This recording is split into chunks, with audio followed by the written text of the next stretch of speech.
All right, Coach Dial here with True to Hoops. We're going to work on some split post action here. This is a drill that you could do. There's elements of this drill you can do individually. We've got 3 young men here, so we're going to kind of put it all together for you and try to highlight some points of emphasis here.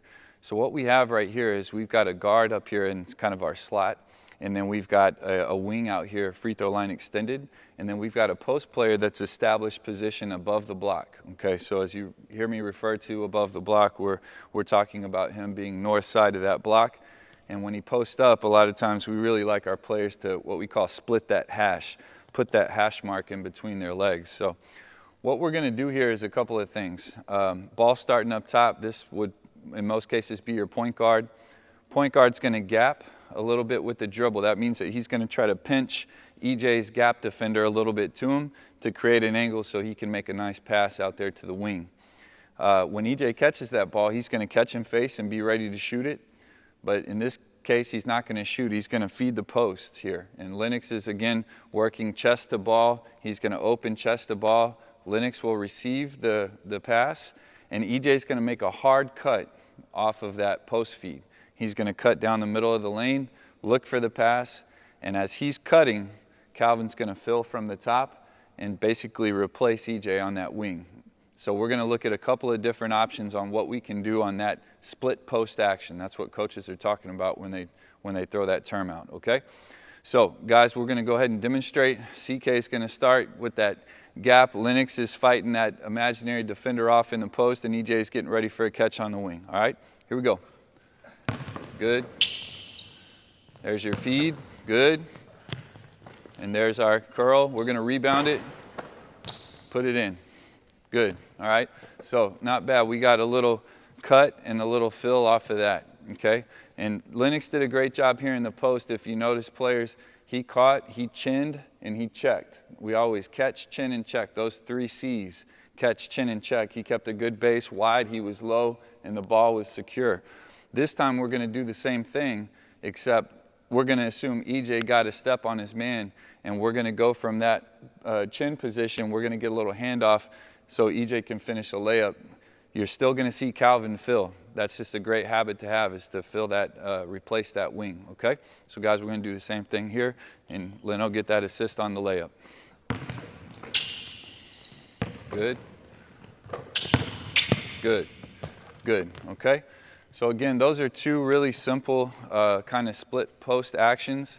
Obviously, we tell our postman if he likes what he has, we just want him to go to work right there. We can look off all those cutters and shooters and just score it close to the basket. But this is a good habit to get into, setting up your cuts, jab step in before you cut, showing your hands. These guys made a nice bounce pass entry every time, hard cuts, and then we're looking for those shots that we've been practicing. So again, this is just a little bit of a segment on split post, and look forward to more of this as we go, okay? All right, Coach Dial here with True to Hoops again. Now we're going to take some of the compartmental things that we've been working on, footwork, catching the ball and squaring up, cutting with the purpose, showing hands. We're going to put all that together now in a little bit of a 3-on-0 action here. And we're going to start again, as we always do, simple, and we'll graduate and kind of, add different dynamics to our action. So in this series here, we've got a guard in the middle with the ball, and then we've got 2 wings, free throw line extended. What's going to happen is Calvin up top is going to kind of gap that wing defender again, get in there with a little bit of a dribble, try to pinch him, and EJ and Lennox are going to work for a catch. As Calvin enters the ball to the wing, you're going to see him set up his cut. He's going to drag away a little bit, hard step, and then cut right down parallel to the lane line, looking for the ball, going for a layup, okay? In this sequence, just for demonstration purposes, we're going to get a full ball reversal before we hit that cutter for a layup, okay?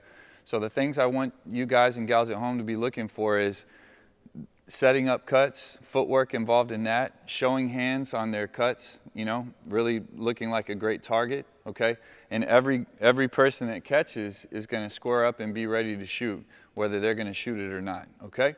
So we're going to turn here. CK, I'm going to let you get us started with that initial dribble. Okay, good. Drag, cut. Good. Good, not bad, not bad. So guys, stay there. There's just a couple of points I want to make to you at home, okay? One, if you saw Calvin start back up here, and Lena, go ahead and get back on the wing. We're going to kind of walk through this. So Calvin makes that entry dribble. We get the pass. Now, as he cuts through, he didn't get it. Notice what he does here. He opens up to the ball, okay? A lot of players turn their back on the ball right there and evacuate to weak side. We want to still see if our defender falls asleep, we might be able to sneak back and get a nice little easy one there. And notice as Lennox is coming across, he didn't just fill to the top in a roundabout curve. He came and he got his foot on the nail there. He engaged what would be a help side defender in a man-to-man defense. And then he cut out at an angle here to catch on the same side of the midline that wing had the ball on.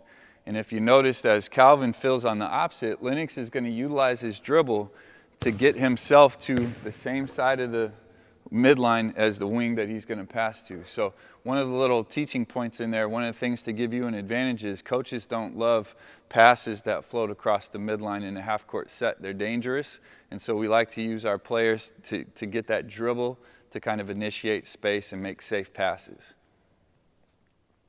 All right, players, so you just saw a very simple 3-on-0 demonstration of pass and cut. Now we're going to add a little bit to that. Again, we like to go progressively. So in this sequence, you're going to see the same kind of situation. You're going to see a pass to the wing. You're going to see a strong cut to the basket.